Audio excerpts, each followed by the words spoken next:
Hi guys! Welcome back to my channel. So, usapang Claudine Barreto tayo. Ayan, muling nabuhay ang kilig ng mga fans ni Claudine Barreto at Marc Anthony Fernandez. Kung alala natin na boyfriend ni Claudine Barreto si Marc Anthony at grabe talaga yung pag-iibigan nila dati.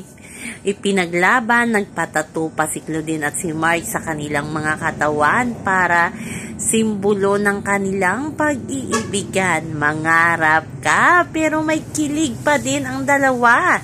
Sabi ng mga fans ni Claudine, parang kinikilig itong si Claudine kay Marc Anthony Fernandez. Pero matatanda na sila. Si Marc nga ay nakailang asawa na.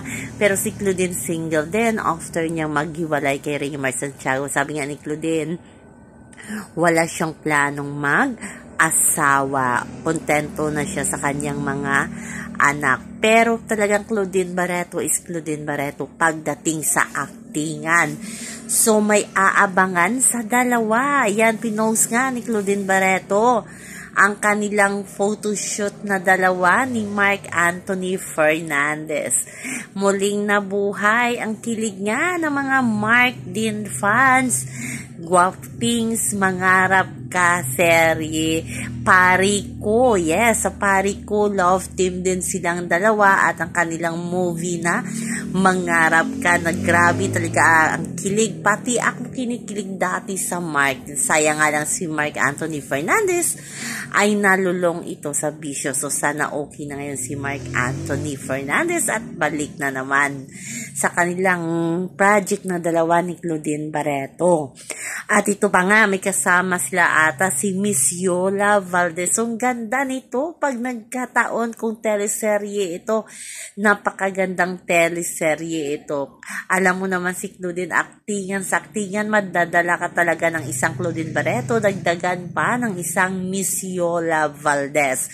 So kabang-abang ito, lalo na sa mga fans ni Claudine Barreto, yung Rico yan Claudine fans, at hanggang ngayon ay sulit na sulit pa din ang pagsuporta kay Claudine. Kaya marami siguro ngayong aabangan kay Claudine. So mini-wish din ng ibang mga fans si Claudine na sana magkatrabaho sila ng kanyang pamangkin na si Jolia Barreto. So abangan natin yan kasi magkapareho naman sila ng management, yung Viva Films. Malay natin soon. So yun lang po guys ang ating update sa ngayon. Hanggang sa muli. Bye-bye. Always remember, wag po tayong magpaka-stress. Please like, share, and subscribe my channel para ma-update kayo sa mga bagong